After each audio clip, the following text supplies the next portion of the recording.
Christ. ఇప్పుడు మనకి ఇచ్చిన శ్రేష్టమైన సమయాన్ని బట్టి వందనాలు. మనం బైబిల్ గ్రంథాన్ని క్రమ పద్ధతిలో మనం అధ్యయనం చేస్తున్నాం. ఆది కాండము, నిర్గమాకాండము మనం పూర్తి చేసుకొని లేవి కాండంలో 18వ అధ్యాయం వరకు మనం ధ్యానించుకున్నాం. లేవి కాండం అనగా ఆరాధన గ్రంథమని, పవిత్ర గ్రంథమని, పవిత్రీకరణ గ్రంథమని, పరిశుద్ధ గ్రంథమని మనం నేర్చుకుంటూ ఉన్నాం. అందులో మనము 5 రకాల బలులను గురించి మొదటగా మనం నేర్చుకున్నాం. 5 రకాల బలుల తర్వాత యాజకులు వారి యొక్క క్రమమును గురించి మనం నేర్చుకున్నాం. ఆ తర్వాత మనము దేవుని యొక్క వాక్యంలో సివిల్ లాస్ గురించి మనం కొన్ని విషయాలు నేర్చుకున్నాం.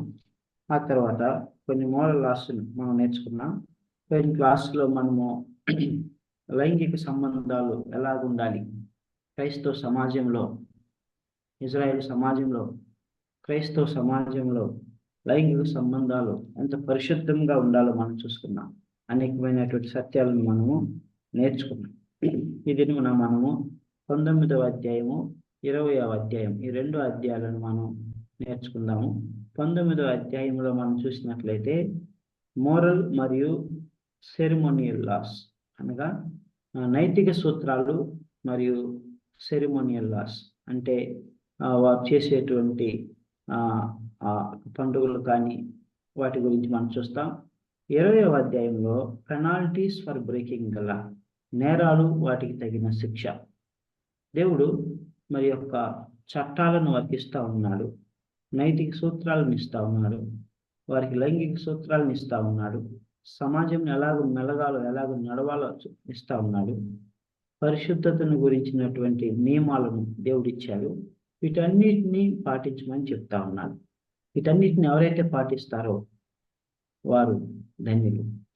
మరి వాటిని పాటించకుండా ఉల్లంఘించినటువంటి వారికి దేవుడు ఏమేమి శిక్ష వేస్తా ఉన్నాడో అవి వేస్తానన్నాడో 20వ అధ్యాయంలో మనం చూస్తాం. సో మనం 19వ అధ్యాయాన్ని కనుక మనం వచ్చినట్లయితే 1వ వచనం, 2వ వచనం. మరియు యెహోవా మోషేకు ఎలాగూ సెలవిచ్చెను, ఇశ్రాయేలీయుల సర్వ సమాజముతో ఇట్లు చెప్పుము, మీరు పరిశుద్ధులై ఉండవలెను, మీ దేవుడైన యెహోవానగు నేను పరిశుద్ధుడనై ఉన్నాను. మీరు పరిశుద్ధులై ఉండవలను, మీ దేవుడైన యెహోవాను నేను పరిశుద్ధుడనై ఉన్నాను. చూడండి, ఈ యొక్క అధ్యాయం మనం మొదటి నుంచి కనుక గమనించినట్లు ఈ యొక్క లేవి కాండాన్ని మనం చూసినట్లయితే పరిశుద్ధతను గురించి దేవుడు ఎక్కువగా మాట్లాడుతూ ఉన్నాడు. మనం దాన్ని ఆల్రెడీ చూసుకున్నాం. అనేక చోట్ల పరిశుద్ధతను గురించి దేవుడు రాసి ఉంచాడు. చూడండి, ఇక్కడ కూడా ఏమంటున్నాడు, మీరు పరిశుద్ధులై ఉండవలెను, మీ దేవుడు నేను యెహోవానగు నేను పరిశుద్ధుడను, ఇజ్రాయేలు సర్వ సమాజంతో ఇట్లు చెప్పమంటున్నాడు. యాజకుడికి మాత్రమే కాదు, ఇజ్రాయేలు సర్వ సమాజమునకు ఎలాగూ చెప్పుము అని దేవుడు స్పష్టంగా సెలవిస్తా ఉన్నాడు.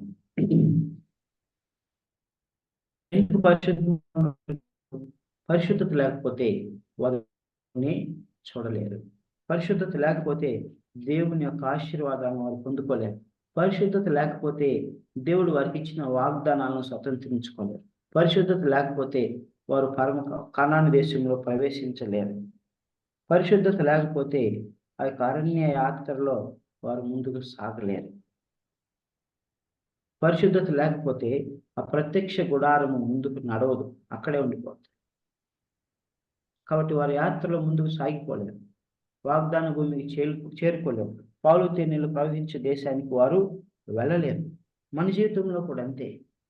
మన జీవితంలో, మన ఆత్మీయ యాత్రలో, ఆత్మీయ జీవితంలో మనము నీతి న్యాయమును కలిగి, పరిశుద్ధతను కలిగి మనం నడుచుకున్నట్లయితే ఆత్మీయంగా ఉన్నతమైనటువంటి మెట్లోకి అంచెలంచెలు ఎదుగుతాం. సంవత్సరం వెంబడి సంవత్సరము కృప వెంబడి మనం కృపను పొందుకుంటూ మనము ఉన్నతమైనటువంటి ఆత్మీయ స్థితిలోనికి వెళుతూ పైకి ఎక్కుతూ ఉంటాం. 1వ అంతస్తు, 2వ అంతస్తు, 3వ అంతస్తు, అలాగున మన ఆత్మీయ జీవితము అంతస్తు పై అంతస్తు ఉన్నతమైన అయితే ఎప్పుడైతే మనలో ఆ పరిశుద్ధత, నైతిక సూత్రాలు, లైంగిక సూత్రాలు అనేటువంటివి మనం ఉల్లంఘిస్తామో, దేవుని ఆజ్ఞలను ఉల్లంఘిస్తామో, అప్పుడు మన యొక్క ఆత్మీయ జీవితం కుంటుపడిపోతుంది. ఆత్మీయ జీవితంలో ఎదుగుదల ఉండదు. ఆత్మీయ జీవితంలో మన కృపను పొందుకోలేరు. ఎందుకంటే పరిశుద్ధత లేకపోతే మనము దేవుని కలుసుకోలేము. పరిశుద్ధుడైనటువంటి దేవుడిని మనం కలుసుకున్నారంటే మనం పరిశుద్ధంగా ఉండాలి. అందుకనే సంఘాలలో ప్రతి ఆదివారము కొన్ని సంఘాలలో పరిశుద్ధ బల్లను ఏర్పాటు చేస్తారు. పరిశుద్ధ బల్ల యొక్క ఉద్దేశం ఏంటంటే పరిశుద్ధ బల్ల యొక్క ఉద్దేశం ఏంటంటే అది దేవుడు కలువరి శిలువలో మన కొరకు చేసినటువంటి ఆ త్యాగము జ్ఞాపకం చేసుకునడము. రెండవదిగా అది పరిశుద్ధమైనటువంటిది. కాబట్టి ఆ పరిశుద్ధమైనటువంటి దేవుని శరీరంలో, దేవుని యొక్క రక్తంలో మనం పాలుపంపులు పొందాలి అంటే మనం కూడా పరిశుద్ధంగా ఉండాలి. అప్పుడు దేవుని దాసుడు వాక్యం ద్వారా హెచ్చరిస్తాడు. గత వారం అంతా ఏమైనా పొరపాట్లు చేసినట్లయితే తెలిసి తెలియ చేసిన పొరపాట్లను ఒప్పుకొని విడిచిపెట్టి మనస్ఫూర్తిగా పరిశుద్ధులై యోగ్యులై ఆ బలలో పాలుపంపులు పొందాలి. పరిశుద్ధుడైనటువంటి దేవుణ్ణి అపరిశుద్ధంగా మనం కలుసుకోలేము. ఆయనలో పాలుపంపులు పొందలేము. ఆయనతో సహవాసంలోనికి రాలేము. బైబిల్ అధ్యాయంలో కావచ్చు, ప్రార్థనలో కావచ్చు, తోటి సహోదరులతో మందిరంలో ప్రార్థించే విషయం కావచ్చు, గృహ కూడిక థ్యాంక్స్ గివింగ్ మీటింగ్ అని పెట్టుకునే విషయం కావచ్చు, ఏదైనా సరే మనలో పరిశుద్ధత అనేటువంటిది అధికమవుతూ ఉండే కొలది మనలో దేవునితో సహవాసం కొరకు వాంఛ కలుగుతుంది, వాంఛ పెరుగుతుంది. వాక్యం చదివే విషయంలో, ప్రార్థన విషయంలో, మరి ప్రార్థన కూడికలు అటెండ్ అయ్యే విషయంలో, దేవుని గురించి సాక్ష్యం ఇచ్చే విషయంలో, అదేవిధంగా మరి దేవుని యొక్క మందిరంలో దేవునితో కూడా సహవాసం చేసే విషయంలో మనము చాలా ముందుంటాము. మరి చాలా సంతోషంగా ఉంటాము. ఎప్పుడు మీటింగ్ వస్తుందా, ఎప్పుడు దేవుడు సహాయం చేస్తాడని మనం ఎదురు చూస్తూ ఉంటాం. ప్రియమైనటువంటి దేవుని బిడ్డలారా, అదే దేవుని యొక్క పరిశుద్ధతను మనము ఉల్లంఘిస్తున్నట్లయితే, ఆ పరిశుద్ధత మనం కాపాడుకోకుండా ఉన్నట్లయితే మనకేమనిపిస్తుంది తెలుసా? దేవునితో సహవాసమునకు మన విముఖత చూపుతాం. ప్రార్థన నడవదు, ప్రార్థన చేయాలనిపించదు. ఎందుకంటే లోపల గిల్ట్ ఫీలింగ్ ఉంటుంది. లోపల ఆ యొక్క అపరాధ ఫీలింగ్ ఉంటుంది. దానివల్ల ప్రార్థన సరిగా చేయలేము, వాక్యం సరిగా చదవలేము, తోటి సహోదరుని కలుసుకోవాలన్నా కూడా ఎక్కడో తెలియనటువంటి గిల్ట్ ఫీలింగ్ ఉంటుంది, భయం ఉంటుంది. ప్రార్థన పాటలు పాడమన్నా నేను పాడాను బ్రదర్, నేను పాడలేను బ్రదర్, ఈ వారం నేను పాడను బ్రదర్, మీరు పాడనని అంటాం. నడిపించమన్నా లేదు brother, I can not lead అని అంటాం. సో సహవాసమును కొరకై ఆశ ఉండదు. దేవుని మందిరముకు వెళ్ళడానికి, తోటి సహోదరులను కలుసుకోవడానికి, దేవుని కలుసుకోవడానికి ఆశ ఉండదు. ప్రియమైనటువంటి దేవుని బిడ్డ, ఎందుకు దేవుడు మరలా నొక్కి ఒక్కానించి చెప్తున్నాడు అంటే మీరు పరిశుద్ధులై ఉండవలెను, నేను పరిశుద్ధును కనుక. ఎందుకు చెప్తున్నాడంటే పరిశుద్ధత లేకపోతే దేవుని మనం చూడలేము. చూడండి, మత్తయి సువార్త 5వ అధ్యాయం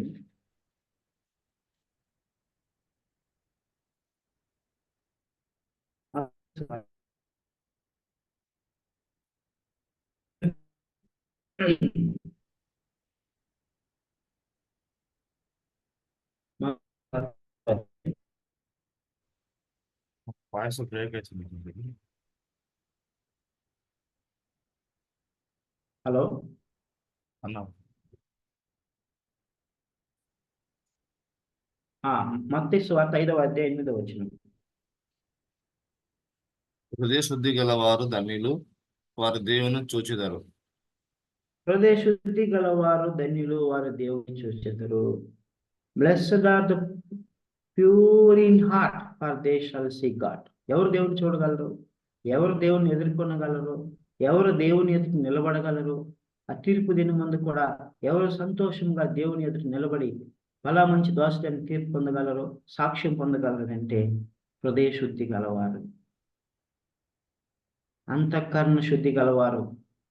ప్రియమైనటువంటి దేవుని వెళ్ళారా, వారు సంతోషముగా ఆనందంగా గంతులు వేస్తూ దేవుని సన్నిధికి వస్తారు. ఇదిగో ప్రభా, నువ్వు నాకు రక్షణ ఇచ్చావు, అది మొదలుకొని నా సాక్ష్యం నేను కాపాడుకున్నాను, నా హృదయమును నేను భద్రపరుచుకుంటున్నాను, నా హృదయం నేను కాపాడుకుంటున్నాను అని వాళ్ళు చెప్తారన్నమాట. కాబట్టి ప్రియమైనటువంటి దేవుని బిడ్డ, దేవుని వాక్యం మనకు సెలవిచ్చేది ఏంటంటే, మన తలంపులలో, మన ఆలోచనలో, మన హృదయంలో మనము పరిశుద్ధతను కలిగి ఉండాలి. పరిశుద్ధతను కలిగి ఉండాలి. అది దేవుడు మన జ్ఞాపకం చేసేది.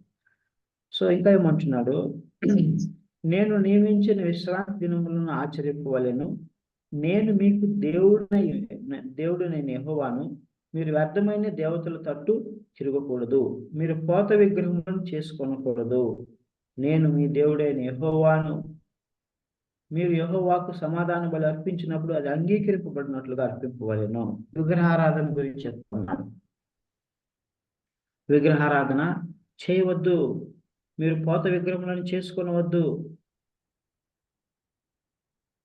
విశ్రాంతి దినమును ఆచరించండి, వ్యర్థమైన దేవతల తట్టు తిరగకూడదు అని చెప్తా ఉన్నాను. దీని గురించి మనం చాలా క్షుణ్ణంగా ఆల్రెడీ నేర్చుకున్నాం. సో ఆ విధంగా దేవుడు కొన్ని విషయాలను వారికి చెప్తా ఉన్నాడు. 9వ వచనం, పంట పొలాలను గురించిన కొన్ని నియమాలు, సూత్రాలు. మీరు మీ భూమి పంటను కొయ్యినప్పుడు నీ పొలము యొక్క ఉరలను పూర్తిగా కొయ్యకూడదు, నీ కోతలో పరిగెను ఏరుకొనకూడదు, నీ ఫలవృక్షముల తోట పరిగెను కూర్చుకొనకూడదు, నీ ఫలవృక్షముల తోటలో రాలిన పండును ఏరుకొనకూడదు, బీదలకును పరదేశకులకును వాటిని విడిచిపెట్టవలెను, నేను మీ దేవుడైన యెహోవాను. రైట్. సో ఇక్కడ పంట పొలాలను గురించినటువంటి కొన్ని సూత్రాలను దేవుడు సెలవిస్తా ఉన్నాడు. సో మీ పంట కోయినప్పుడు మీ పొలము యొక్క ఓరలను పూర్తిగా కోయకూడదు, అంటే కొన్ని వదిలిపెట్టాలి. అది దేవుని యొక్క ఆజ్ఞ. సో తర్వాత పరిగా ఏరకూడదు, అంటే పడిపోయినాయో, మిగిలిపోయినాయో, లేకుండా రాలిపోయినాయో మరలా వెళ్ళి వాటిని వేరుకోకూడదు. సో అది ఎందుకు దేవుడు అలా చెప్తున్నాడంటే, నీ ఫలవృక్షములలో తోట పరిగను కూర్చుకొనకూడదు. ఫలవృక్షాలు ఉంటాయి, ఫలాలు ఇచ్చే చెట్లు. సో వాటి నుంచి కూడా మనం పరిగె ఏరుకొనకూడదు అంటున్నారు. ఎందుకనంటే బీదులకును పరదేశులకును వాటిని విడిచిపెట్టవలెను, నేను మీ దేవుడైన యెహోవాను, ఇది మీకు ఆజ్ఞ అంటున్నాను. ఆ సమాజంలో, ఆ ఊర్లో, ఆ దేశంలో పేదలు ఉంటారు. పేదల కొరకు దేవుడు చింత కలిగి ఉన్నాడు.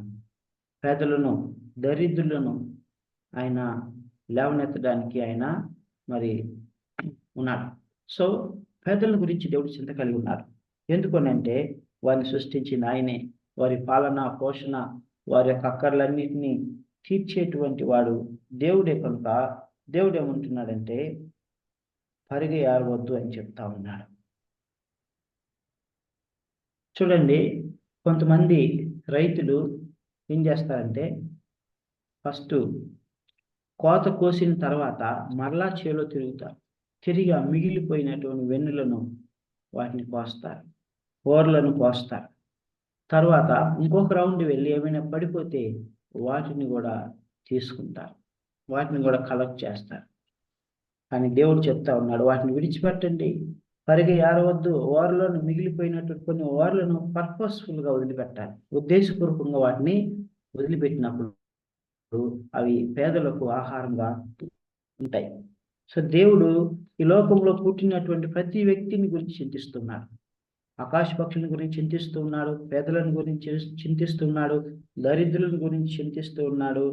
కాబట్టి దేవుడు ఈ యొక్క ఆజ్ఞను మనకు అనుగ్రహించినప్పుడు మరి ఇజ్రాయేల్ ప్రజలు పాటించిన రీతిగా మనం కూడా పాటించాలి. నిజమైనటువంటి ఇజ్రాయేలీలు దాన్ని పాటిస్తారు. బెస్ట్ ఎగ్జాంపుల్, బైబిల్లో best example Boaz, Ruth. So మోయాబీయులైనటువంటి రూతు అక్కడి నుంచి నయోమితో పాటు బెత్లెహేముకి వచ్చినప్పుడు బెత్లెహేంలో పరిగి వేరుకొనడానికై వెళ్ళినప్పుడు బోయాజు పొలంలోనికి వెళ్తుంది. అప్పుడు బోయాజు ఆవిడకి ఆజ్ఞాపిస్తాడు, నువ్వు వేరే వారి ఎవరి పొలంలోనికి వెళ్ళదు, ఈ పని వారి వెనకనే నువ్వు ఆ పరిగి వేరుకో. వారికి చెప్తాడు, కొంత మిగిలించండి, పోయొద్దు, కొంత కొంత ఓర్లను విడిచిపెట్టండి, యవ్వలను విడిచిపెట్టండి. అంటే బార్లీ పంట కోసే సమయం. ఆ విధంగా వాళ్ళకి చెప్తాడు. ఆ తర్వాత ఆవిడ వారి వెనకనే అద్భుతంగా అనేకమైనటువంటి చాలా పంటను సమకూర్చి తన అత్తయ్యకు తీసుకువెళ్తుంది. ఇజ్రాయేల్ సమాజంలో అదొక పరిపాటి. ఇజ్రాయేల్ సమాజంకి దేవుడు ఇచ్చినటువంటి ఆజ్ఞ, వారు దాన్ని పాటిస్తూ ఉన్నారు. పాటిస్తూ ఉన్నప్పుడు మరి పేదలకు ఆహారం దొరుకుతూ ఉన్నది. పేదలు సమృద్ధిగా భుజిస్తూ ఉన్నారు. ప్రియమైనటువంటి దేవుని బిడ్డలారా, ఆ విధంగా రూతు ఆశీర్వదింపబడినది. ఇజ్రాయేల్ సమాజంలో దేవుడు వారికి ఇచ్చినటువంటి ఆజ్ఞ కాబట్టి వారు పాటిస్తారు. మన జీవితంలో కూడా మనము కూడా దాన్ని పాటించవలసినది. మరి మనం అందరం ఉద్యోగాలు చేసుకునేవారు, మనం అందరం పంటలు వేసి పంట కోసేవాళ్ళం కాదు. అయితే మన జీవితంలో పంట ఏంటంటే, మన కను దృష్టికి ఎవరైనా పేదవాడు కనబడితే, వాడు దరిద్రుడుగా ఉంటే వాడిని చూసి జాలిపడి వాడికి ఏం అవసరం అది తెలుసుకొని వారికి అక్కర్లను తీర్చమని దేవుని వాక్యం మనకు సెలవిస్తాడు. సో తర్వాత 11వ వచనం మనం చూసినట్లయితే, మీరు దొంగిలింపకూడదు, బొంకకూడదు, ఒకరితో ఒకడు అబద్ధం ఆడకూడదు. సమాజంలో దొంగిలకూడదు, అబద్ధం ఆడకూడదు, ఒకరితో ఒకడు బొంకకూడదు.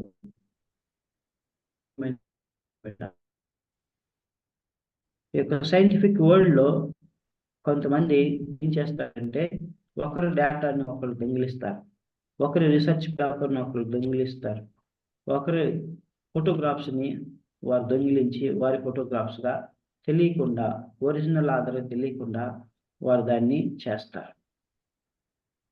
ఒక ఆఫీసులో మన తోటి వారు మనం చేసినటువంటి పనిని తీసుకొని దాన్ని తీసుకెళ్ళి హెచ్ఓడి దగ్గరికి వెళ్ళి వాళ్ళు చేసినట్లుగా చెప్పుకుంటారు. This is all nothing but stealing. దొంగతనం అంటే పెన్నో, పేపరో, ధన సంపదలో, ఆస్తులు, ఎడ్లు, గొర్రెలు, మేకలను దొంగిలించడం మాత్రమే కాదు. ఒక ఇన్నోవేటివ్ ఐడియాని ఒకళ్ళగా మనం తీసుకొని దాన్ని మనదిగా చెప్పుకొని మనం ముందుకు వెళ్ళినట్లయితే అది కూడా దొంగిలించటమే. ప్రియమైనటువంటి దేవుని బిడ్డలారా, కానిది if anything that is not belong to us, and we should set in your mind that it is not ours or yours. అది నాది కాదు. 10 ఆజ్ఞల్లో కూడా ఒక మాట మనం చూస్తాం. 10 ఆజ్ఞల్లో కూడా ఆ మాట ఉంటుంది, నీ పొరుగు వాడిని ఏది ఆశింపకూడదు అని ఉంటుంది. యూ షుడ్ నాట్ కవెట్ అని వాక్యం సెలవిస్తూ ఉన్నది. సో ఇంకా మనం ముందుకు చూసినట్లయితే, బొంకకూడదంటే ఫర్ ఎగ్జాంపుల్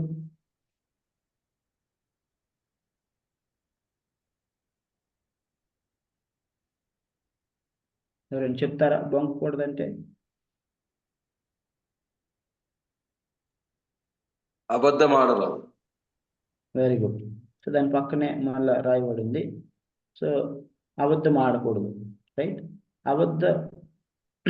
ఒకరితో ఒకడు అబద్ధం ఆడకూడదు, బొంకకూడదు. తప్పు చేసి కూడా అది నేను చేయలేదు, నాకు సంబంధం లేదు, వేరే వాళ్ళ మీద సాకులు చెప్పి, లేదు అబ్బాయి వాళ్ళు అడగగానే, అబ్బాయి నాకేం తెలియదు, నేనేం చెప్పలేదు, వేరే వాళ్ళు ఎవరైనా చెప్పుంటారు హెచ్ఓడికి నీ మీద, నేనైతే చెప్పలేదు. అబద్ధం ఆడటం అనేటువంటిది గొప్ప పాపం. అననీయ సప్పీరాల గురించి మనకు తెలుసు. అపోస్తల కార్యం 5వ అధ్యాయంలో అననీయ సప్పీరా అనేటువంటి ఒక విశ్వాసుల కుటుంబం ఉంటుంది. ఆ విశ్వాసుల కుటుంబము ఏం చేస్తారంటే వారు ఆ దినముల్లో ఆదిమ క్రైస్తవ సంఘములో వారు సంఘము బహుబలముగా ఫలిస్తున్న సమయంలో, అభివృద్ధి చెందుతున్న సమయంలో వారు ఆస్తిని అమ్మి దానిలో కొంత భాగాన్ని తీసుకొచ్చి అపోస్తల పాదం మీద అప్పుడు పేతురు అడుగుతాడు. పరిశుద్ధాత్మ దేవుడు పేతురికి ముందుగానే మాట్లాడతాడు, బయలుపరుస్తాడు. ఇదిగో అన్నయ్య వస్తున్నాడు, అబద్ధం ఆడటానికి వస్తున్నాడు,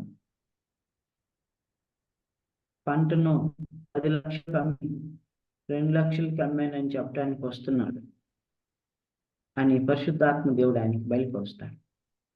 బయలుపరిచినప్పుడు అననీయ వస్తాడు. అననీయ పొలాన్ని ఎందుకు మరి ఎందుకే అబద్ధం ఆడతాడు. అప్పుడేం జరుగుతుంది తెలుసా? చూడండి, అపోస్తుల కార్యంలో 5వ అధ్యాయం, అపోస్తుల కార్యంలో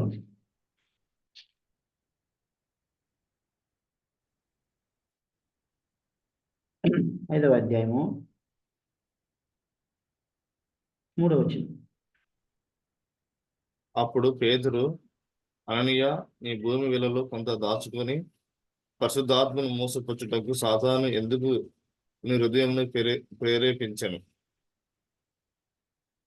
సో ఇక్కడ అంటున్నాడు పేతురు, అననీయ, నీ భూమి వెలలో కొంత దాచుకుని పరిశుద్ధాత్మను మోసపుచ్చుటకు సాతాను ఎందుకు నీ హృదయంలో ప్రేరేపించను? సాతాను నీ హృదయంలో ప్రేరేపించాడు ఎందుకు అంటున్నాడు. 2 విషయాలు: పరిశుద్ధాత్మను మోసపుచ్చడం, సాతాను చేత ప్రేరేపించాలి. మనం అబద్ధం ఆడినప్పుడు పరిశుద్ధాత్మకు విరోధముగా మనం అబద్ధం ఆడుతున్నట్లు, దేవునికి విరోధముగా మనం మాట్లాడుతున్నాం. మన దేవుడు అబద్ధం ఆడేవాడు కాదు కదా, బెంకములాడేవాడు కాదు కదా. కాబట్టి మన దేవుడు న్యాయంగా మాట్లాడేవాడు, సత్యము మాట్లాడేవాడు. కాబట్టి మనం కూడా సత్యవంతులమై ఉండాలి. మొదటి నుంచి అబద్ధకుడు ఎవరు? సాతానుడు. మనం చాలాసార్లు చూసుకున్నాం. అబద్ధములకు జనకుడు సాతానుడు. వాడు మొదటి నుంచి అబద్ధకుడు, వానిలో సత్యమే లేదు అని మనం చదువుకుంటాం. వానిలో సత్యమే లేదు. ఎవరైనా అబద్ధం ఆడుచున్నారు అని అంటే వారు సాతాను ప్రేరేపింపబడుచున్నట్లు అని దాని అర్థం. ప్రియమైనటువంటి దేవుని బిడ్డలారా, దేవుడు నమ్మదగిన వాడు, దేవుడు పరిశుద్ధుడు, దేవుడు నీతిమంతుడు, యథార్థవంతుడు, సత్యవంతుడు. కనుక మనం కూడా సత్యం అనుసరించి నడుచుకున్నాలి. సో ఈ విషయాలు మనం జ్ఞాపకం ఉంచుకోవాలి. మనం అబద్ధం ఆడుతున్నాము, బెంకములు ఆడుతున్నాము అని అంటే అది దేవుని యొద్ద నుండి, దేవుని స్వభావం కాదు, అది సాతాను స్వభావం. సాతాను ప్రేరేపిస్తేనే మనం అబద్ధం ఆడతాం. దేవుని ఆత్మ చేత నింపబడినటువంటి వారు, పరిశుద్ధాత్మను వరముగా పొందుకున్నటువంటి వారు, ప్రభు రక్తంలో కడగబడి నూతన సృష్టిగా చేయబడిన వారు, పాతవి గతించి సమస్తము క్రొత్త జీవితంలోని ప్రవేశించినటువంటి వారు మరలా అబద్ధములు ఆడుతున్నారు, బెంకములు ఆడుతున్నారు అని అంటే అది వారు సాతాను చేత ప్రేరేపింపబడిన వారే అని మనం అర్థం చేస్తున్నాం. Therefore, my dear brothers and sisters, never ever dare to speak lies, even in dreams. కల్లో కూడా మనం అబద్ధం ఆడడానికి ధైర్యం చేయకూడదు. ఎందుకనంటే మన దేవుడు అబద్ధికుడు కాదు, మన దేవుడు సత్యవంతుడు. ప్రాణము పోవలసి వచ్చిన మనము అబద్ధం ఆడటానికి వెళ్ళాం. పాత రోజుల్లో 1000 అబద్ధాలు ఆడైనా ఒక పెళ్లి చేయాలి అంటారు. ఆ సామెత, ఆ యొక్క మాట మరి ఎవరు ఎందుకు దాన్ని తీసుకొచ్చారో మనకు తెలియదు. అది లోకానుసారంగా కొంతమేరకు కరెక్ట్ అవ్వచ్చు, కానీ దైవ చిత్తానుసారంగా అది శుద్ధ తప్పు, వాక్యమునకు విరుద్ధము.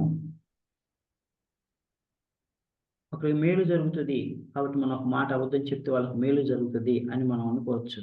లేకుంటే నాకు మేలు జరుగుతుంది, నేను శిక్షను తప్పించుకుంటాను, లేకుంటే నా మీదకి రావాల్సిన ఉగ్రతను తప్పించుకుంటాను అని మనం అనుకోవచ్చు. ప్రియమైనటువంటి దేవుని బిడ్డలారా, మనుషుని ఉగ్రత, మనుషుడు వేసే శిక్ష మనుషుని యొక్క కోపము అల్పకాలమే, కొంత మేరకే. కానీ దేవుడు శిక్షిస్తే, దేవుని ఉగ్రతకు లోనైతే మనల్ని కాపాడేవాడు ఎవరు? పరిశుద్ధాత్మకు విరోధంగా మనం అబద్ధం ఆడితే మనల్ని ఎవరు కాపాడలేరు. దేవాతి దేవుడికి విరుద్ధంగా మాట్లాడతాం, మనం అబద్ధం ఆడితే మనల్ని ఎవరు కాపాడతారు? సో మనం ఎందుకు ఇంత కూలంకుషంగా మనం చర్చించుకుంటున్నామంటే, మన దేవుడు సత్యమంతుడు, మనము కూడా ఆ విధంగా ఉండాలని ప్రభు మనకి జ్ఞాపకం చేస్తూ ఉన్నారు. కాబట్టి మన జీవితంలో మనము సత్యమే పలకాలి. ఎందుకంటే మన దేవుడు సత్యమంతుడు. వెంకములు ఆడకూడదు, అబద్ధములు, ఒకరితో ఒకరు అబద్ధం ఆడకూడదు. సో నా నామమును బట్టి అబద్ధ ప్రమాణం చేయకూడదు. ఫాల్స్ విట్నెసెస్, ఫాల్స్ ప్రామిసెస్ మనం చేయకూడదు. దేవుని మీద ఒట్టు పెట్టి అబద్ధములు చెప్పకూడదు. ఇంకా మనం ముందుకెళ్ళినట్లయితే దేవుడు ఇంకా చాలా మంచి మాటలు ఇక్కడ మనకు చెప్తా ఉన్నాడు. నీ దేవుని నామమున అపవిత్రపరచకూడదు, నేను యెహోవాను.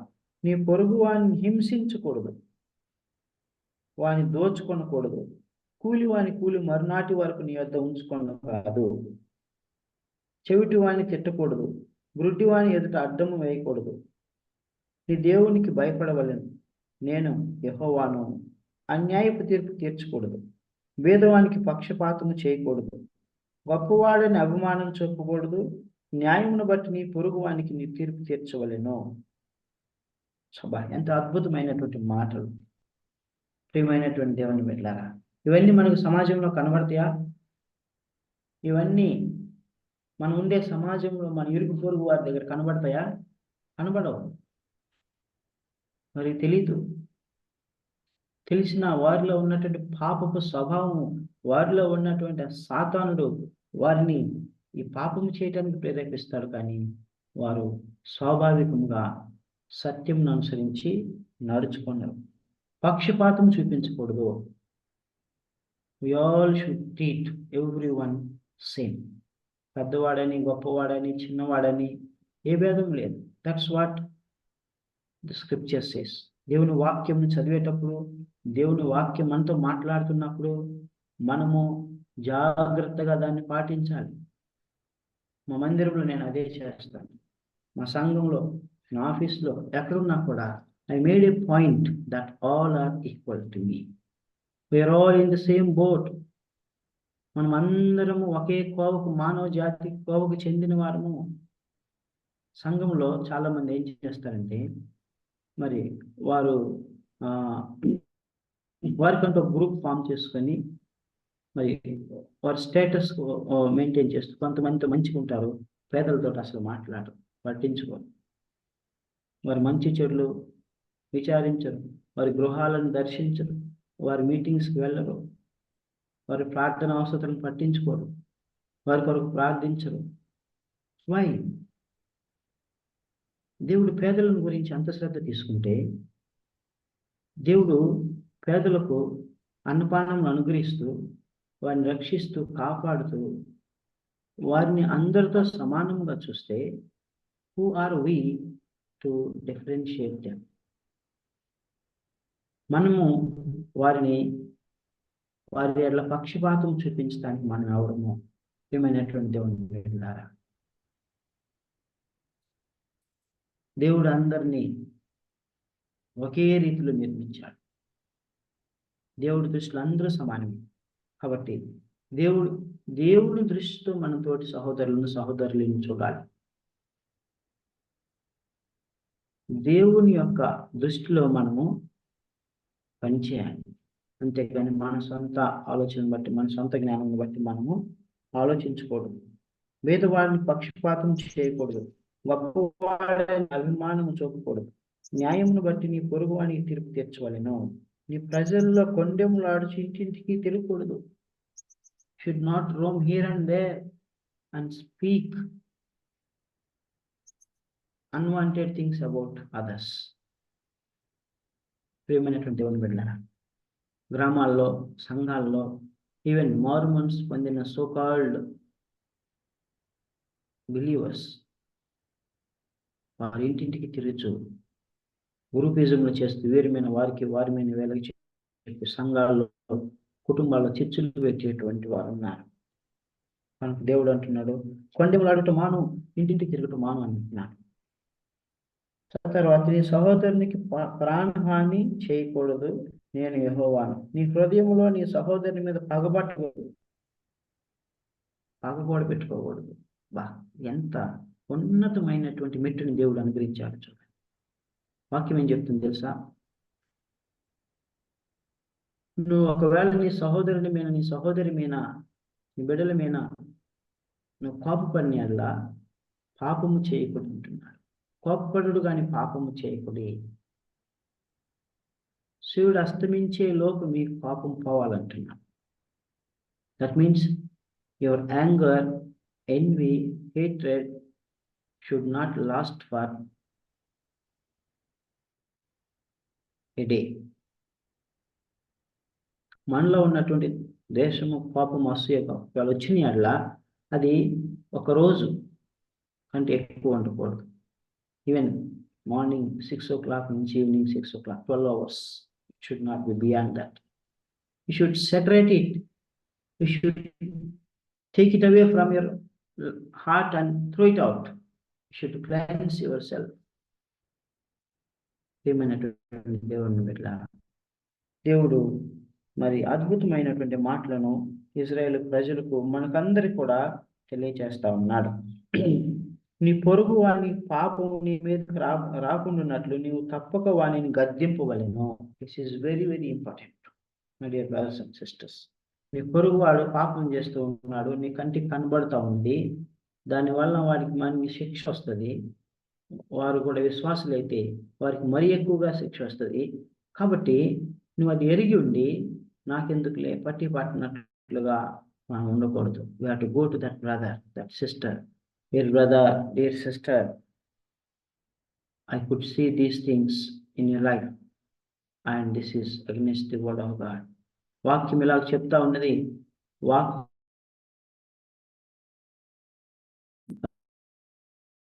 గమనించండి, అలా కాదు, ఇలాగ చేయండి. మనం ఏం చేయాలంటే వారిని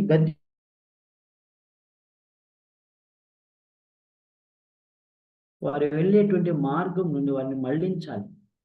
తద్వారా ఆత్మ రక్షించబడుతుంది. లేని ఎడల ఆత్మ నశించిపోతుంది. కీడుకు ప్రతికూడు చేయకూడదు. నీ ప్రజల మీద కోపం ఉంచుకొనక నిన్ను వలె నీ పొరుగు వారిని ప్రేమింపవలెను. నేను యెహోవాను. సో ప్రతిసారి నేను యెహోవాను అంటున్నాను. ప్రతిసారి నేను యెహోవాను అని అంటున్నాను.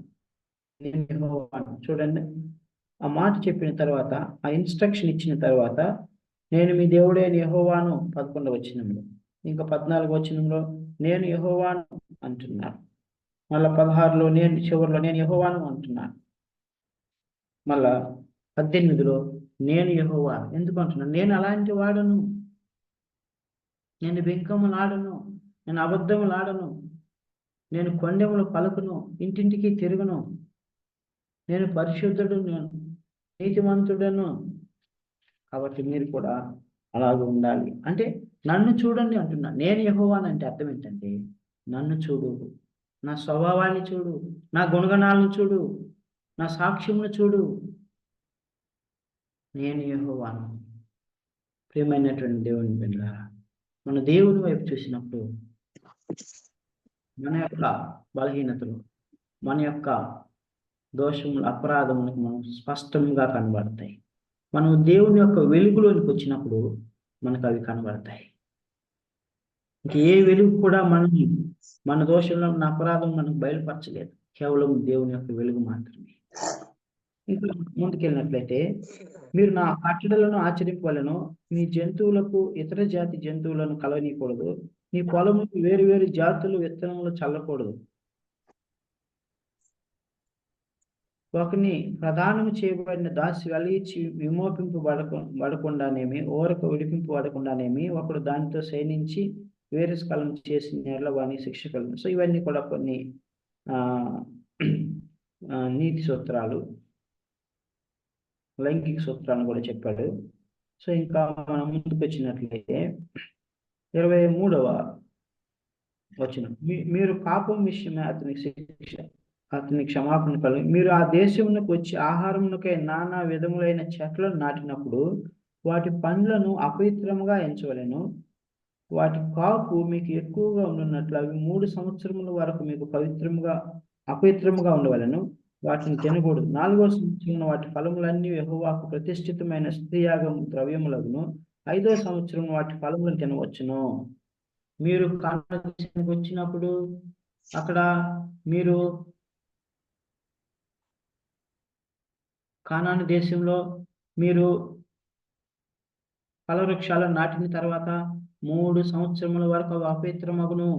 4వ సంవత్సరములకు దేవునికి ఆరాధన అర్పించాలి, దేవుని మందిరానికి తీసుకురావాలి. 5వ సంవత్సరం వాటిని మీరు తినవచ్చు అంటున్నాడు. ప్రియమైనటువంటి దేవుని బిడ్డలారా, ఆ కానాను దేశంలో అంత భయంకరమైనటువంటి పాపం ఉన్నది కనుక ఆ పాపమును మీరు పాలు భాగస్తులు అవ్వద్దు. చెట్లకు కూడా పాపం వస్తుందని చెప్తా ఉన్నారు. ఆ గాలి, ఆ వాతావరణం అన్నిటికీ కూడా 3 సంవత్సరముల వరకు అవి అపవిత్రమగును, వాటిని తినొద్దని చెప్తున్నారు. 4వ సంవత్సరం మీరు దేవునికి అర్పణగా అర్పించాలి, ప్రతిష్ఠించాలి, అప్పుడే పరిశుద్ధం. 5వ సంవత్సరం వాటిని మీరు తినాలి అని చెప్తా ఉన్నాను. నేను మీ దేవుడైన యెహోవాను. సో రక్తంతో కూడినది ఏది తినకూడదు. 26వ వచనం, శకునములు చూడకూడదు, మంత్ర ప్రయోగములు చేయకూడదు, మీ నుదిటి వెంట్రుకలను గుండ్రముగా కత్తిరింపకూడదు, నీ గడ్డపు ప్రక్కలను గొరగకూడదు, చచ్చిన వారి కొరకు మీ దేహమును చీరుకొనకూడదు, పచ్చబొట్లు మీ దేహమును పొడుచుకొనకూడదు, నేను మీ దేవుడైన యెహోవాను. చూడండి, దేవుడు ఎంత స్పష్టంగా ప్రతి చిన్న విషయం కూడా దేవుడు చెప్తా ఉన్నాడు. ఇది చేయొద్దు, ఇది పాపము, ఇది హేయము, ఇది అపవిత్రము, దీనివల్ల మీరు కొట్టివేయబడతారు అని చెప్తా ఉన్నాడు. ప్రియమైనటువంటి దేవుని బిడ్డలారా, ఇవన్నీ కూడా సమాజంలో మనకు కనబడుతున్నాయి కదా. పచ్చబొట్లు పొడిపించుకుంటారు, మరి ఎవరైనా చనిపోతే మరి వారు ఆ యొక్క ఫార్మాలిటీస్ చేస్తారు, అవన్నీ చేస్తారు. దేవుడు కొన్ని చేయొద్దు అని స్పష్టంగా చెప్తా ఉన్నాడు. శకునములు చూడకూడదు, మంత్రయోగములు చేయకూడదు. అంటే దాని అర్థం ఏంటి? మనము వాస్తులు, తర్వాత శకునాలు, మంచి రోజు చెడ్డ, ఏ సమయం వెళ్తే బాగుంటుంది అని మనము చేయకూడదు. అవి హేయము, అవి అన్యజనులు చేస్తారు. దేవుని బిడ్డలైనట్టు మనము అలాంటి పనులు మనము చేయకూడదు. ప్రియమైనటువంటి దేవుని బిడ్డలారా, మనం ఒకటి జ్ఞాపించుకున్నాడు, అదేంటంటే అన్ని కాలములు ఎరిగినటువంటి వాడు దేవుడు మన దేవుడు కదా. పూర్వకాలం ఎరిగిన వాడు, భూతకాలము, భవిష్యత్ కాలము, వర్తమాన కాలం, అన్ని కాలములు మన దేవునికి తెలుసు. అంత గొప్ప దేవుడు మన పక్షానుగా, సృష్టికర్తే మన దేవుడు. ఆయన ప్రతి దినమును 6 దినములను చేసి వాటిని పరిశుద్ధపరిచినప్పుడు, 7వ దినమును విశ్రాంతి దినముగా చేసినప్పుడు, అన్ని సమయంలోను కాలంలోను మనకి ఇచ్చినప్పుడు, అందులో శకునాలు ఎక్కడి నుంచి వచ్చినాయి? దేవుడు ఎక్కడా చెప్పలేదు కదా. మనం ఆదికాండం నుంచి ధ్యానించుకుంటూ వస్తున్నాం. ప్రతి దినము ఒక్కొక్క వస్తువుని చేస్తూ ఉన్నాడు, ఒక్కొక్క దాన్ని చేస్తూ ఉన్నాడు. ఇది మంచిదని చూస్తూ ఉన్నారు కదా. God made everything good. దేవుడు అన్నిటిని మంచిగానే చేశాడు, ప్రతి రోజును మంచిగా చేశాడు, ప్రతి సమయాన్ని మంచిగానే ఎంచాడు. గాడ్ నెవర్ ఎవర్ చూస్ ఏ పర్టికులర్ టైం. ఈ సమయంలోనే నేను భూమి ఆకాశం సృష్టిస్తాను, ఈ సమయంలోనే సూర్యచంద్ర నక్షత్రాలను సృష్టిస్తాను, ఈ సమయంలోనే నేను మొక్కలను మొలిపిస్తాను. ఆదామును సృష్టించడానికి టైం దేవుడు సమయం ఏమన్నా ఏర్పాటు చేసుకున్నాడా? లేదు. 6వ దినమును సృష్టించాడు. మరి మనము ఇవన్నీ ఎందుకు చూడాలి? మా ఫ్రెండ్ ఒక ఆయన కూడా సైంటిస్టే. ఆయన వాస్తు తర్వాత ఆయన జాతకాలు ఆయన ఫామ్ హిస్టరీ అన్ని చూస్తాడు. So one day he asked me, ఆయన నన్ను ఏమడిగాడంటే, నువ్వు ఏ సంవత్సరం పుట్టావు, ఏ సమయంలో పుట్టావు, నీ డేట్ ఆఫ్ బర్త్, నీ పేరు అవన్నీ చెప్పమన్నాడు. Then I wondered. సో ఆయన ఎలాగూ వాటిని అనుసరించి చెప్పగలడు. Then I told him, and I do not know, my God only knows. నా దేవునికి నా భవిష్యత్తు తెలుసు, నా దేవునికి నా వర్తమానం తెలుసు, ఈ యొక్క వర్తమాన కాలం తెలుసు. How can you tell what is going to happen to me? నేను అతన్ని ప్రశ్నించాను అనమాట. So what he told that the entire world is following, ప్రపంచమంతా పాటిస్తున్నది, చాలా వరకు వారికి కనెక్ట్ అవుతున్నారు. We never know, you will also be connected అని ఆయన చెప్తా ఉన్నాడు. సో చాలా విషయాలు ఆయన మాకు చెప్తా ఉంటాడు. But most of them are fail. ఏమైనటువంటి దేవుని బిడ్డ, మన జాతకాలు దేవుని చేతిలో ఉన్నాయి. మన చెయ్యి దేవుని చేతులు వేశాం. దేవుని యొక్క అడుగుజాడలో మనం నడుస్తున్నాం. మనం వెన్ను తిరగకూడదు. మన పాదములు తొట్టిల్లకుండా దేవుడు మనం కాపాడేవాడు. Psalm 139 మనం చూసినట్లయితే, నువ్వు తల్లి గర్భంలో పిండముగా ఉన్నప్పుడే నేను నిన్ను ఎరుగుదును అంటున్నాడు. నువ్వు పడుకుంటాను, లేచుతాను, నడుచుతా, నేను చూచున్నాను. నేను నిర్మించిన వాడు నేనే అంటున్నాడు. నీకు జీవం ఇచ్చిన వాడు నేనే, నీకు జీవం పోసిన వాడు నేనే అంటున్నాడు. ప్రియమైనటువంటి దేవుని బిడ్డలారా, అంత గొప్ప దేవుడు మన దేవుడు. ఆయన మన పక్షాన ఉన్నాడు, మనం ఆయన పక్షాన ఉన్నాం. ఇవన్నీ కూడా ఫామ్ హిస్టరీ కానీ, లేకుంటే ఈ యొక్క శకునాలు కానీ, జాతకాలు కానీ, ఇవన్నీ man made science. And there is no genuine science in that also, but they call it as a science. We should be careful about these things. Very, very careful. We should never ever give room for such things. అలాంటి వాటికి మనం అవకాశం ఇవ్వకూడదు. మన పిల్లల యొక్క admission విషయంలో కానీ, మన పిల్లల యొక్క పెళ్లిళ్ళ విషయంలో కానీ, మరి మనం ప్రమోషన్ వస్తే ఆ జాబ్లో జాయిన్ అయ్యే విషయంలో కానీ, ఏ విషయంలోనైనా కూడా మనము శకునమును చూడకూడదు, వారాలు చూడకూడదు, రోజులు చూడకూడదు. దేవుని మీద మనం ఆధారపడి ప్రార్థన చేసుకుని ముందుకు వెళ్ళాలి. సావిధంగా మనం చూసినట్లయితే దేవుడు చాలా అద్భుతమైనటువంటి విషయాలను ఇక్కడ మనకు తెలియజేస్తా ఉన్నాడు. పచ్చబోట్లు పడిపించుకొనుకు, నేను మీ దేవుడే యెహోవాను, మీ దేశము వ్యభిచరింపుకి దుష్కామ ప్రవర్తనతో నిండకి ఉండినట్లు నీ కుమార్తె వ్యభిచారిని ఒకటి ఆమెను వేశ్యగా చేయకూడదు. 29వ వచనం, నేను నియమించిన విశ్రాంతి దినంలో మీరు ఆచరింపవలెను, నా పరిశుద్ధ స్థలమును మన్నింపవలెను. 30వ వచనంలో నా పరిశుద్ధ స్థలమును మన్నింపవలెను అంటే గౌరవించాలి. When we are in the house of God, మనం దేవుని యొక్క మందిరంలో ఉన్నప్పుడు, దేవుని యొక్క పరిశుద్ధ మందిరాన్ని, దేవుని దాసులను, తోటి సహోదరులను మనం గౌరవించాలి. గౌరవప్రదంగా మనం దేవుని యొక్క మందిరంలో కూర్చున్నాం. నేను యెహోవాను, కర్ణపిశాచి గల వారి దగ్గరకు పోకూడదు, సోదిగాండ్రుని వెతికి వారి వలన అపవిత్రత కలుగు చేసుకోనకూడదు. నేను మీ దేవుడైన యెహోవాను. తల నెరిసిన వాడిని ఎదుట లేచి ముసలివాని ముఖమును కనుపరిచి నీ దేవునికి భయపడవలను. నేను యెహోవాను. మీ దేశమందు పరదేశి నీ మధ్య నివసించినప్పుడు వాడిని భయపడకూడదు. If there is a foreigner living in the midst of us, he may belong to other caste, he may belong to other state, he may belong to other language, he may belong to other country. వాడిని బాధింపకూడదు. We should not trouble him. ఎందుకనంటే ఇశ్రాయేలు ప్రజలు కూడా ఐగుప్తులో పరదేశులుగా ఉన్నారు. అబ్రహాము, ఇస్సాకు, యాకోబులు పరదేశులుగా ఉన్నారు. కాబట్టి మనమందరం కూడా ఈ లోకంలో పరదేశులమే. Our citizenship is in heaven. మన యొక్క ఇల్లు, మన యొక్క పౌరసత్వం పరలోకమే. కాబట్టి we are all in the same boat. One day this earth will pass away. All that are in this earth will pass away, will perish badly. It can never ever be restored.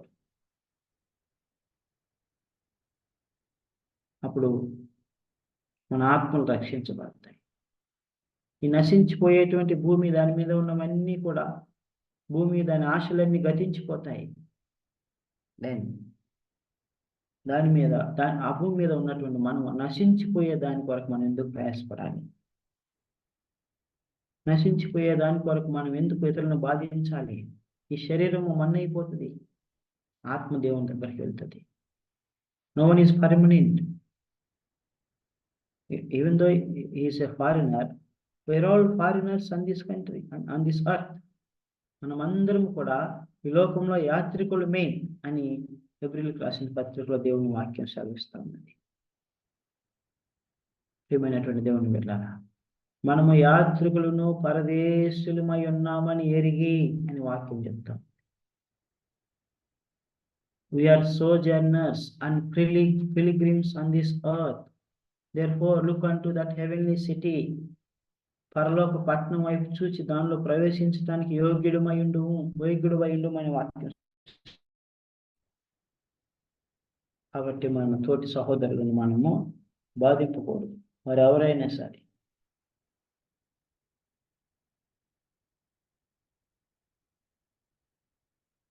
So ఇంకా మనము ముందుకు వెళ్ళినట్లయితే, నిన్ను వలె వారిను పరదేశులను ప్రేమించాలి.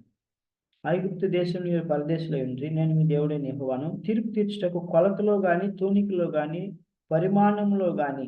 35వ వచనం. తీర్పు తీర్చినప్పుడు కొలతలో గాని, తూనికలో గాని, పరిమాణంలో గాని మీరు అన్యాయము చేయకూడదు.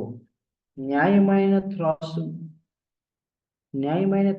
న్యాయమైన గుండ్లు, న్యాయమైన తూము, న్యాయమైన పడి మీకు ఉండవలెను. ఎంత స్పష్టంగా దేవుడు చెప్తా ఉన్నాడు. కాగా మీరు నా కట్టడలన్నిటినీ, నా విధులన్నిటినీ అనుసరించి నడుచుకోవాలని నేను యెహోవాను. వ్యాపారస్తులైతే న్యాయమైన త్రాసులు ఉండాలి, బరువులు ఉండాలి, తూములు ఉండాలి. అన్యాయపు త్రాసులు ఉండకూడదు, కొలతలో తేడాలు ఉండకూడదు, పరిమాణంలో తేడా ఉండకూడదు, అన్యాయం చేయకూడదు, క్వాలిటీ ఉండాలి. ఏమైనటువంటి దేవుని బిడ్డలారా, మరి ఈ లోకంలో మనకి అవి కనబడతాయా? మార్కెట్కి వెళితే ప్రతి వ్యాపారస్తుడు మోసం చేసేవాడు. ఆ వ్యాపారస్తుడి దగ్గర పనిచేసే వాళ్ళు కూడా they are well trained to deceive the customers. పనిచేసే వాళ్ళు అది చదువు కూడా తెలియదు, 10th క్లాస్ ఏం చదువుకుంటారు, వాళ్ళని పన్నులుగా పెట్టుకుంటారు. సో వారిని కూడా ట్రైన్ చేస్తారు, కస్టమర్ని ఎలాగో బూటి కొట్టించాలి, కస్టమర్ని ఎలాగో మోసం చేయాలి. ప్రియమైనటువంటి దేవుని వల్ల these are the standards of the world. We are in the world but we are not of the world. మనం లోకంలో ఉన్నాం కానీ లోకంలో చెందిన వారు కాము. మనం జీవము కలిగినటువంటి దేవుని సంఘము, కుమారులు కుమార్తెలము.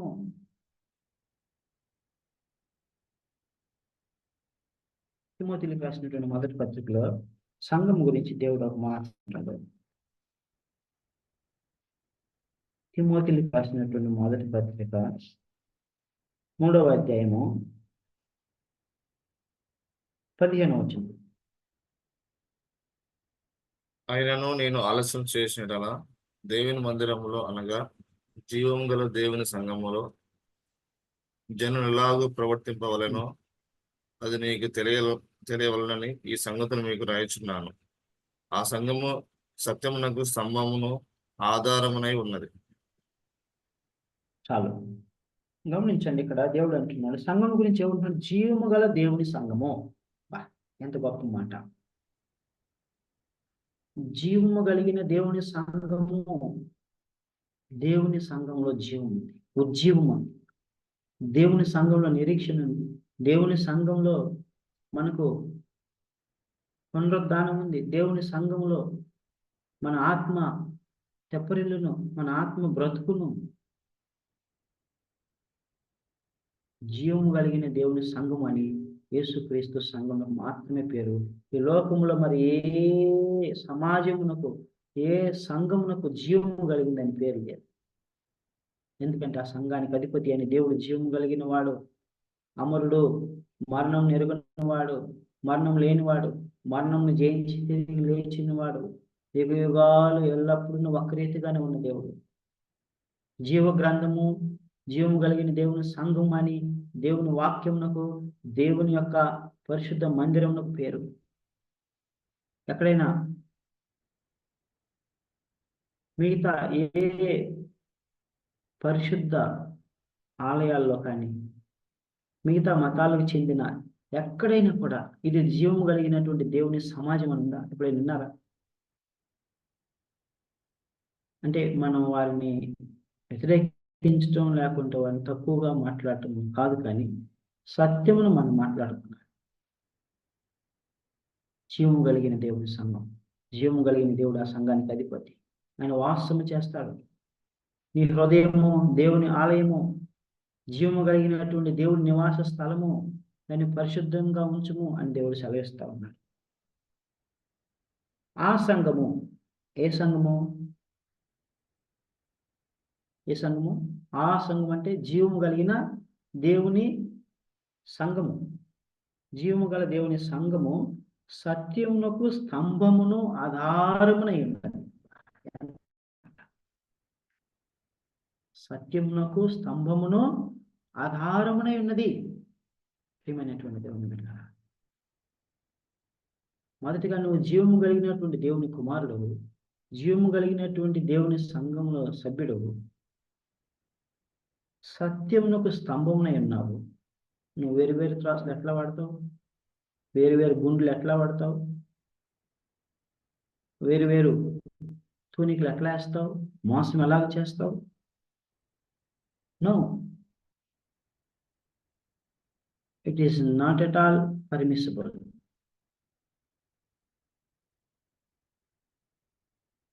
మన యొక్క రక్షణ, మన యొక్క మారు మనసు, మన యొక్క నూతన జీవితం అనేటువంటిది it is irreversible reaction. Actually కెమిస్ట్రీలో మనం చూస్తాం కదా, రివర్సిబుల్ అండ్ ఇర్రివర్సిబుల్ రియాక్షన్.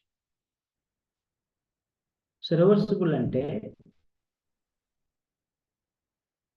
ఒక రెండు ఏవైనా కెమికల్స్ మనం కలిపినప్పుడు ఒక ప్రోడక్ట్ వస్తుంది, అది మరలా తిరిగి బ్యాక్ ఆ రెండు ప్రోడక్ట్స్గా కూడా తిరిగి విడిపోవచ్చు. That is reversible. ఇర్రివర్సిబుల్ అంటే అది మరలా తిరిగి మొదటి స్థానానికి రాలేదు, రెండు ప్రోడక్ట్స్గా విడిపోవడానికి అవకాశం ఏంటి. సో లైక్ వైజ్ దేవుడు నిన్ను నన్ను పరిశుద్ధులుగా చేసి ఇర్రివర్సిబుల్ పీపుల్గా చేశాడు.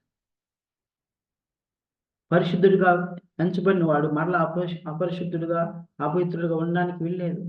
నీతిమంతుడుగా తీర్చబడిన వాడు దుర్నీతిలోనికి మరలా వెళ్ళడానికి లేదు.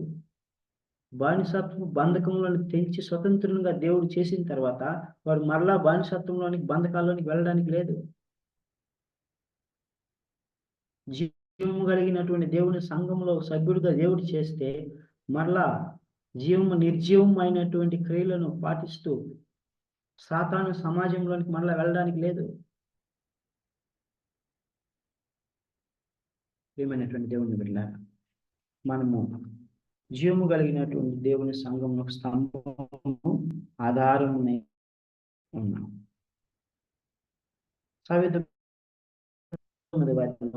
ఇజ్రాయేల్ సమాజము ఎలాంటి నైతిక సూత్రాలను వారు కలిగి ఉండాలి అని, మరి పంట పొలాల్లో వారు ఎలాగ ఉండాలి, వారు సమాజంలో ఉన్న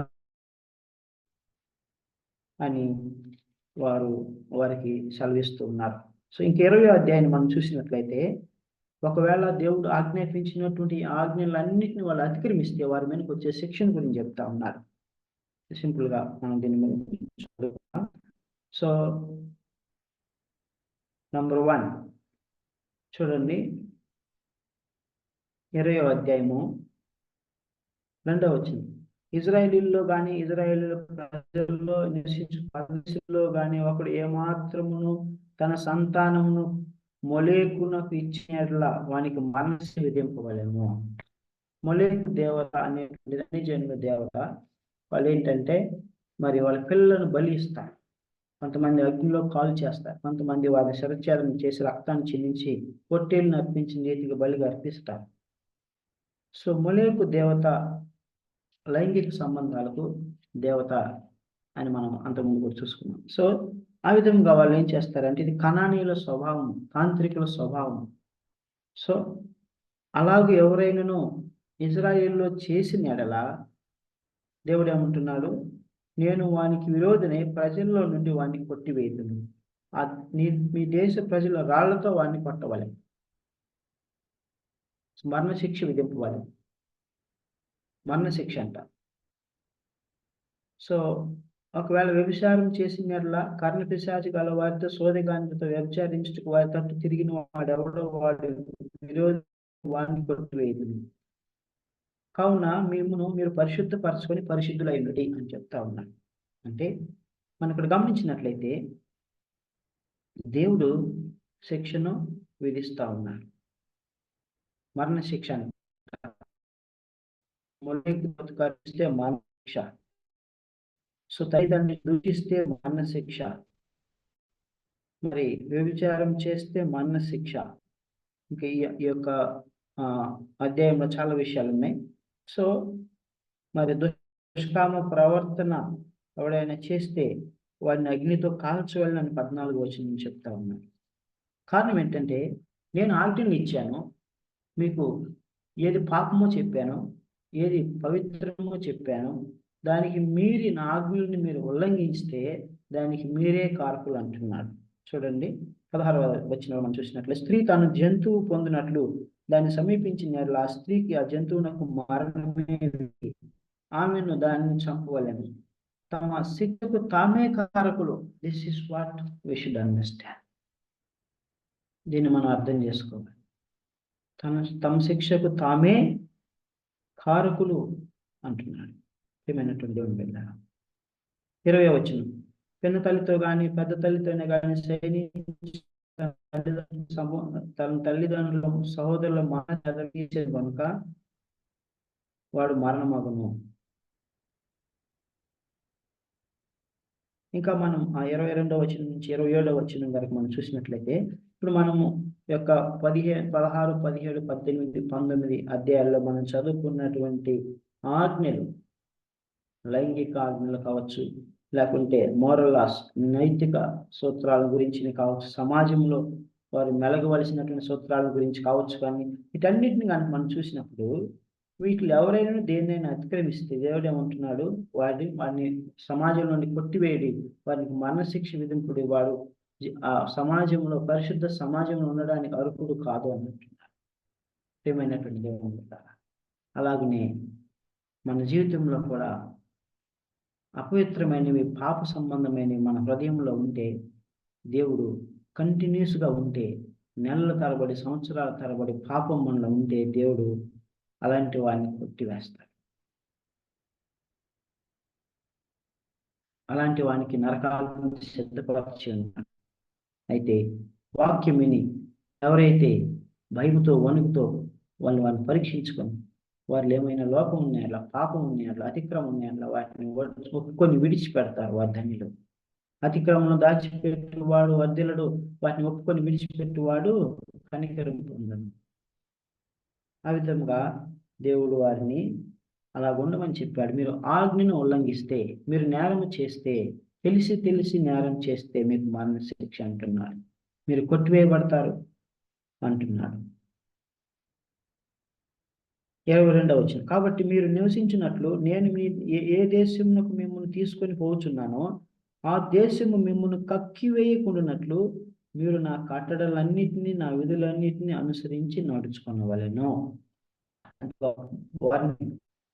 Great warning God is giving to Israelites. ఆ దేశం మిమ్మల్ని కక్కివేస్తుంది, మీరు నశించిపోతారు. కాబట్టి ఆజ్ఞలను అతిక్రమించొద్దు, కట్టడలను మీరొద్దు, వాటి ప్రకారం నడుచుకునండి అని చెప్తా ఉన్నారు. సో ఆ విధంగా వారి గురించి చెప్తా ఉన్నాడు. ఆ కనానీయులు, వారిని మీ ఎదురు నుండి వెళ్ళగొడతాను, వారందరూ కూడా అలాంటి క్రియలు చేసిన వారే, కాబట్టి వారిని అనుసరించి మీరు నడుచుకొనవద్దు అని చెప్తా ఉన్నారు. వారి క్రియలు చూసి నేను అసహ్యపడితే నేను 23వ వచనం అంటాడు. కాబట్టి ప్రియమైనటువంటి దేవుని బిడ్డలారా, దేవుడు చాలా స్పష్టంగా చెప్తా ఉన్నారు, మీరు పవిత్రమైన వాటిని అపవిత్రమైనటువంటి వాటిని వేరుపరచండి, పవిత్రమైన వాటిని మీరు తీసుకోండి అంటున్నారు. 25వ వచనం, కావున మీరు పవిత్ర జంతువులకును అపవిత్ర జంతువులకును, పవిత్ర పక్షులకును అపవిత్ర పక్షులకును విభజన చేయవలెను. అపవిత్రమైనది నేను మీకు వేరు చేసిన ఏ జంతువునైనా కానీ, ఏ పక్షి వలనే కానీ, నేల మీద ప్రాకు దేని వలనే కానీ మిమ్మల్ని మీరు అపవిత్రపరచుకోకూడదు. మీరు నాకు పరిశుద్ధులై ఉండవలెను. యెహోవాను నేను పరిశుద్ధుడును, మీరు నా వారై ఉన్నట్లు అన్ని జనుల నుండి మిమ్మల్ని వేరుపరచితిని. దేవుడు మరలా స్పష్టం చేస్తాడు, మీరు నా వారు, నేను మిమ్మల్ని వేరుపరిచాను, మీరు ప్రత్యేకంగా ఉండడానికి మిమ్మల్ని వేరుపరిచాను. మీరు నా వారై ఉండినట్లు అన్ని జనుల నుండి మిమ్మల్ని వేరుపరిచింది. ఎంత గొప్ప అన్నమాట. ప్రియమైనటువంటి దేవుని పెట్టాలి. ఇంకా అనేక విషయాలు ఉన్నాయి. సో వాటిని అన్నిటిని మనం చూసుకోవడానికి టైం లేదు. So therefore we will stop here. So ఇక 2 అధ్యాయాల్లో మనం చూసినట్లయితే ఇజ్రాయేలు సమాజముగా వారు ఎలాగో మెలగాలో వారి కొన్ని నైతిక సూత్రాలు, కట్టడలు, ఆజ్ఞలు దేవుడు ఇస్తా ఉన్నాడు 19వ అధ్యాయంలో. 20వ అధ్యాయంలో వారు ఆజ్ఞలను, కట్టడలను ఉల్లంఘిస్తే, నేరం చేస్తే వారికి ఎలాంటి శిక్షలు వస్తే చెప్తా ఉన్నారు. కాబట్టి ప్రియమైనటువంటి దేవుని బిడ్డ, ఒకసారి మీరు ఆలోచించండి. దేవుడు కొన్ని వేల సంవత్సరాల ముందే పాపమును గురించి క్షుణ్ణంగా ఇజ్రాయేలు ప్రజలను హెచ్చరించారు. అదే దేవుడు దినాన మనల్ని హెచ్చరిస్తా ఉన్నాడు. ప్రతి మైన్యూట్ డీటెయిల్ని కూడా దేవుడు వారికి ప్రకటించారు, మనకి ప్రకటిస్తూ ఉన్నాడు. పాటించవలసినది మనం. ప్రియమైనటువంటి దేవుని బిడ్డ, మనం పరిశుద్ధులమై ఉండాలని, మనం దేవుని వారం కనుక మనం జాగ్రత్తగా ఉండాలని ప్రభువుని జ్ఞాపకం చేస్తా ఉన్నాడు. అనేక విషయాలు మనం నేర్చుకున్నాం, మనం చదువుకున్నాం. విగ్రహారాధన విషయంలో, దొంగిలించే విషయంలో, అబద్ధం ఆడే విషయంలో, పొరుగు వాడిని ఆశించే విషయంలో, దేవుని ఆజ్ఞలను అనుసరించే విషయంలో, ఇంకా అనేకమైనటువంటి విషయాలు. మరి పక్కబట్టే విషయంలో, కొండెములు చెప్పే విషయంలో, అన్యాయపు తీర్పు తీర్చే విషయంలో, న్యాయమైన త్రాసుల విషయంలో, సత్యం విషయంలో, వీటన్నిటి విషయమై మరి మన జీవితం ఎలాగున్నది, హౌ ఆర్ వి, మనం ఎలాగ నడుచుకుంటాం. My dear brothers and sisters, దేవుడు మనతో మాట్లాడుతున్నాడు. జీవం కలిగిన దేవుని సంఘం సభ్యులుగా మనం చేశారు. కాబట్టి మన జీవితం దేవునికి మహిమకరంగా సాక్షిగా ఉండాలని ప్రభువు జ్ఞాపకం చేస్తా ఉన్నాడు. దేవుడి మాటలు దీవించుకుందాం. ప్రార్థన చేసుకుందాం. Shekhar will pray and close. Okay అండి.